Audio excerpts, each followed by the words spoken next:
Release of Diaschisis. No one ever addresses this topic. Let me explain it to you in a couple of words with an example.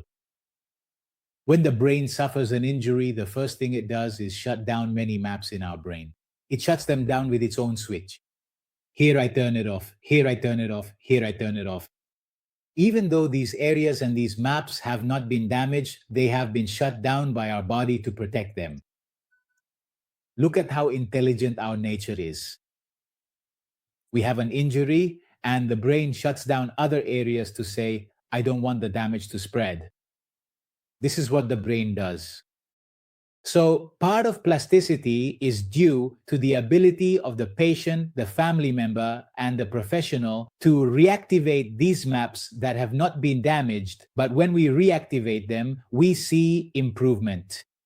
Reorganization of brain maps, as I have explained, is something we must also facilitate with exercises, with repetition. But please, colleagues, we are mature enough to understand in 2026 that the repetition I am referring to is not doing a movement with the leg or arm 20 or 30 times. I'm also a bit tired of saying this again. Neurogenesis requires learning. To create new neurons, we must learn something.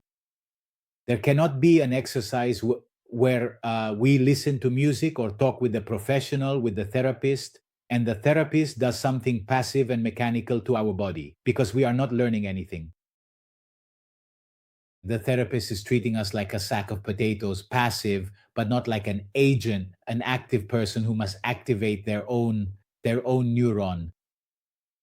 And I also mentioned the release of diaschisis. We need to know which exercises activate the brain and specifically how to reactivate and stimulate those areas.